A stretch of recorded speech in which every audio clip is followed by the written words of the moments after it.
Folks, welcome to the Jake Feinberg Show. We're here in Wallkill, New York, and have an opportunity today to spend some time with my spiritual teacher, someone who's helped me grow and cultivate my original true spirit, Bapuji, Tisziji Muñoz. Welcome back to the Jake Feinberg Show. Oh, thank you. Happy to be back here again.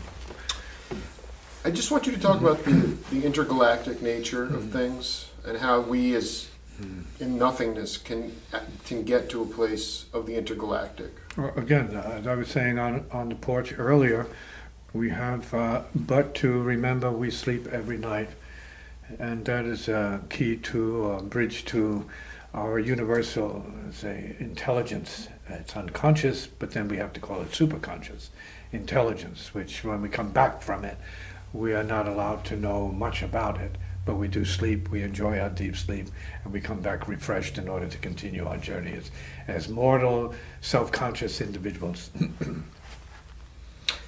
The sleep, though it's not always peaceful inside. Well, that's not the sleep, that's the mind. Right? The mind is rarely ever peaceful. That's why I call it mind. Right? It's not the heart, but it's the mind, or the self, or the ego, which is stress itself. It is suffering itself. Self-limitation is what we mean by self. Right? Taking little bits and pieces and identifying with all of it and believing that's who we are. Missing the point of the universe itself. So that's why I say the heart is the universe is the heart. Can you go through the universe with us here? I mean, this is very important, the different levels. Well, the basic levels are physical level. Everyone knows they're a physical being, right? Alive is a physical being. Right?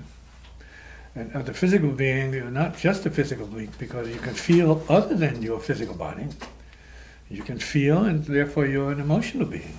You're a feeling being, or as in the spiritual sciences, they call it the astral being. See? That's also what gives you access to the dream being, see, the dream level. So you have your physical, you have your astral, linking you to the, let's say, the subtle planes, the dream levels, but then also the imagination, which is also part of dreams, part of nightmares, right?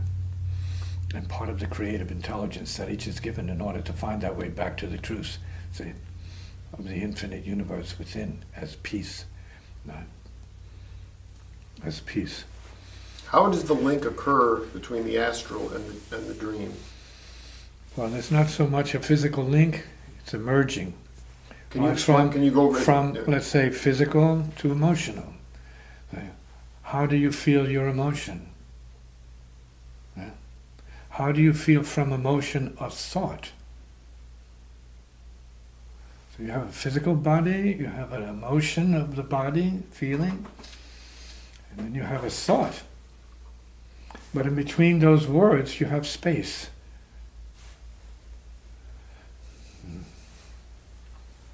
Inner, outer space.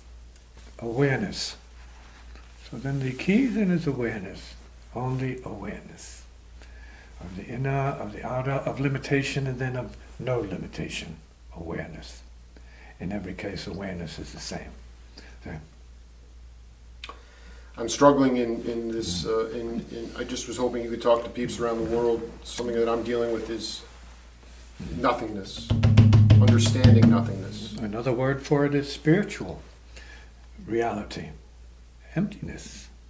You have material reality, everybody knows what that is, gravity, and then you have levity or spiritual implications and subtle levels of light. You have weight, gravity, and then you have lightness, levity. To emptiness, right? Higher and higher and higher, finer, finer, finer, and then disappearance. It means you've entered another universe. Disappeared. So every night we disappear, by the way. That's what is meant by sleep, dreaming, and unconsciousness. How early in your life did you enter another universe? You grew up around spiritualists your whole life. Yeah, so dreaming and visiting other universes is pretty normal. Seeing other beings and things is pretty normal. Can you give some example? Ghosts, normal for some, not for others. The best other people can do is see a physical body and then say it's real. But then those with a different kind of vision see subtle bodies, light bodies, and they say those are real. So we are light bodies as well as physical bodies. So you have to remember you have a light body, right? You are the light, in fact, as a light body, and you need to realize what that is in spirit and in truth, see, for what it is. Spirit and truth. The same? What is real, could be considered spirit, and what is spirit is infinite. What could be considered ultimately real.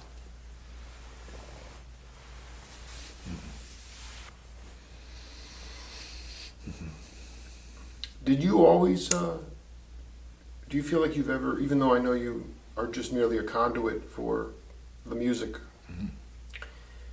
did you ever feel like you were in a rut musically? Oh, as a beginner, I think I felt my limitations big time. But then they were limitations, but they were like the bridge to non-limitations.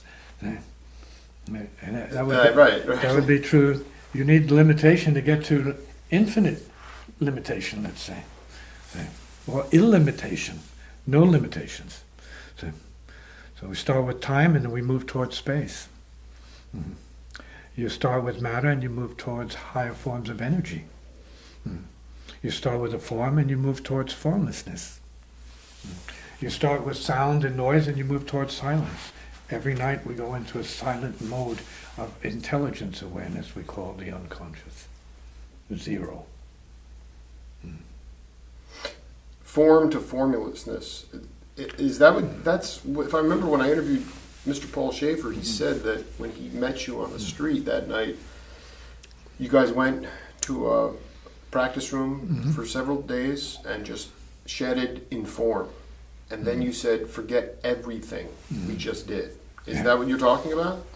Yes, that's exactly what it is. How do you learn it to burn it?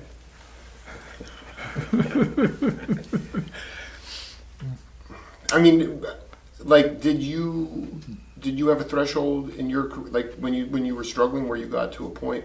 Was there a moment when it dawned on you where you got to a point where you could just burn it every time and you really never played the same song once? Well, the musical burning was pretty instinctive for me and a natural process for me. What was not as natural was relating to other peeps, say, and dealing with resistances and complications and differences and whatever.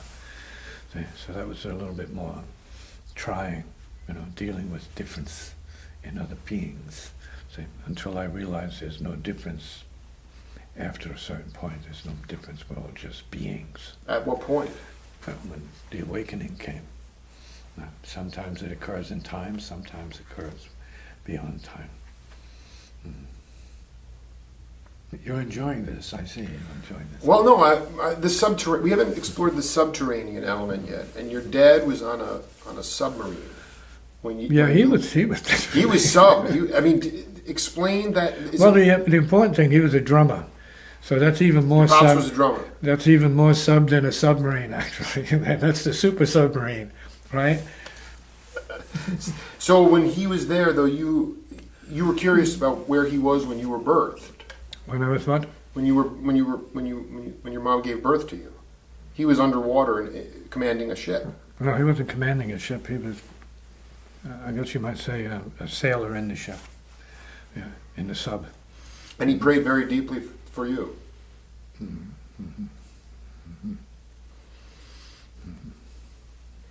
Did your how much of your original family, the Puerto Rican side of your family, do you still communicate with? Not too many. These days it's mostly limited to immediate family. There's my children and their I guess you might say constituents, their friends and relatives. A much smaller family at this point. I'm not necessarily into family, blood family. I'm into a more cosmic understanding of family. I mean, it's all people in general. So it's not as personal as it was in the beginning. Like this is very important for, we have someone just chimed in from Iceland, so this is around the world now. And when you talk about the cosmic view of family as opposed to can you explain the cosmic view of family, the oneness of it? All beings, right? So there's an intuition that we are fundamentally one big family. You have to see it from the point of view of the earth or from the point of view of the moon. What you see when you look back at earth and all the families is one thing, say a circle, and we are part of that circle. And it doesn't begin or end with the earth, it's part of the universe itself. So we're part of an infinite circle of beings. Most we don't know and do not conceive of, but in terms of the intelligence that is infinite, we can imagine, perhaps, how vast that is as we speak. Very vast.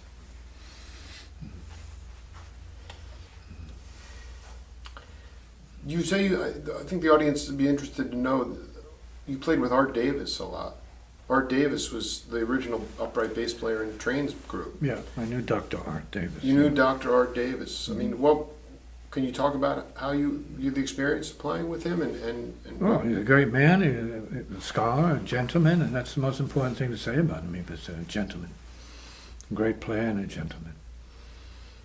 When you get on the bandstand with Rockalam or Liebs or anybody, Lamsobo, Chait, Johnny Lockwood, Don Payne, Yaka, Ravi, Schaefer.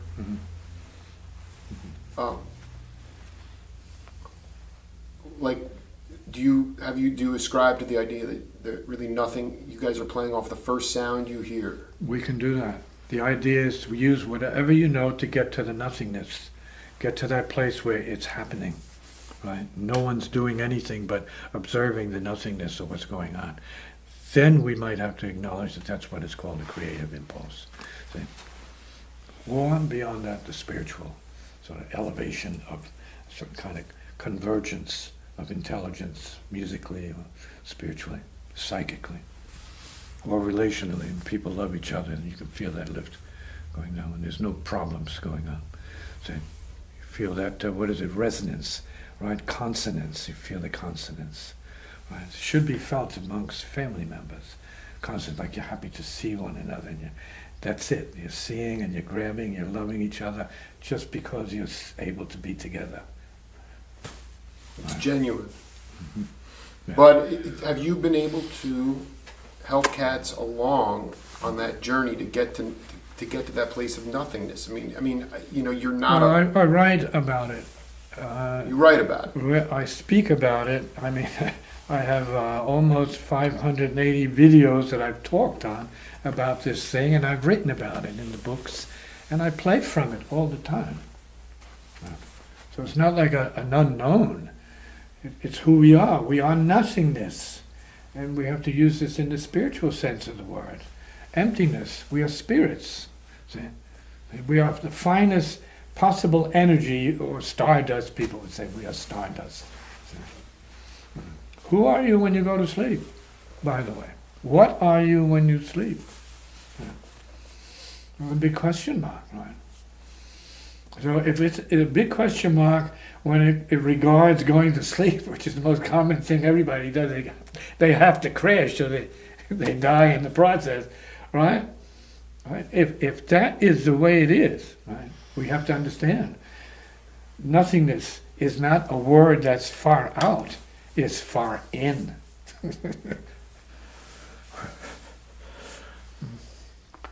There you have it in a nutshell. It's far in, not far out nothingness, it's far in. Truthfulness. Spiritual heart presence is language that describes what this is in everybody's case, not my case, everyone's case. On the bandstand, it's also on the bandstand. But is it? This is the bandstand. We are on the bandstand, but do you? Is it harder from the psychological point of view? It's not a facility issue. I mean, to get to the place of nothingness, that is, you're talking about. We're living in nothingness, so there's no place to get to. It is nothingness. We are the nothingness.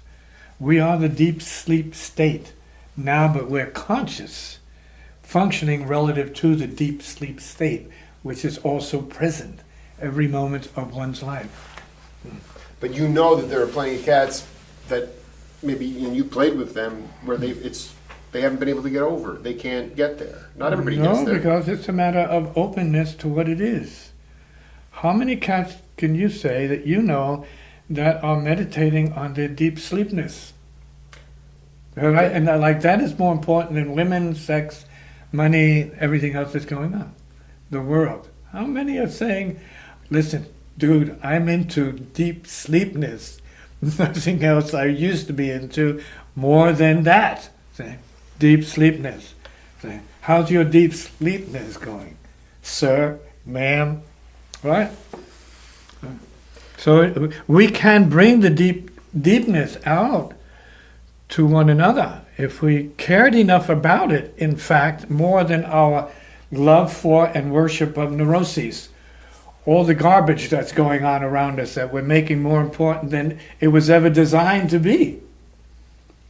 Conflict more important than peace. The garbage also occurs in the dream state, though. Absolutely, because you're living in the garbage. You are living as the garbage. You're living, therefore, from the garbage, right? You're bringing the garbage in when it has to be from the inside out, more spiritual light. More spiritual light out, from the inside out. Light from the inside out to others. Theory, concept, but also a form of practice. Extending the heart through its light beams, right? Light, essence, radiance. These are good words, right? And they speak the truth of the heart. Yeah. Yeah. Hugh.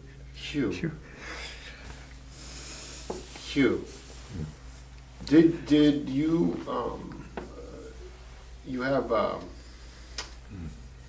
you talked on the porch earlier about when the way Pharaoh confided in you, a dear friend of yours. Can you talk to the audience about what just his message to you on the bandstand, where it was just no message. He just said, I want you to play what you. Oh, that was the first time we met. Yeah, can you talk about that? This is a very powerful thing. First time we met was at the Vanguard. And he invited me to come in and play, and this is through Calvin Hill, the great bass player, who was at the time working with McCoy Tyner and Pharaoh, and probably a lot of other players as well. And so he said, get your guitar, and I went to Brooklyn and got the guitar. I had to take a cab, and I had to pay for it at that point. And so it was obtained. I brought it out, and he said, you got your guitar? I said, yes. He said, well, set it up. And then I set it up, and then he brought me to the bandstand, and he said, here, he played something on the piano. And I said, yes, okay, we're ready. He said, can you play a melody to this? I guess it was a new piece he was working on or something. And as I heard, I said, oh, yes, definitely, no problem. He says, okay, do it. Introduces the band for the first set. And so that was it. He had one of the guys play the piano. Pharaoh had to go get his horn. And then he played, I had to play the melody, and I threw the melody on it. And that was it. Then I was in his band. Mm-hmm. He said, you play with me. He said, I want you in this band. And the rest is history, I have to say. Absolutely. And great musical history, by the way. So that's your story. Will that do it for now, sir? Yeah, I just one final thing I just wanted you to say is to talk about how you continue to grow in the dream state. How? This is the dream state. Well, we're awake right now. You've been talking to me about dreaming and awake. You awaken in the dream. You hear this, right? So then it's the dream of awakeness. There's no difference except in your mind. And then beyond that, there's a profound deepness, the unconsciousness. If you stop, you feel the unconsciousness.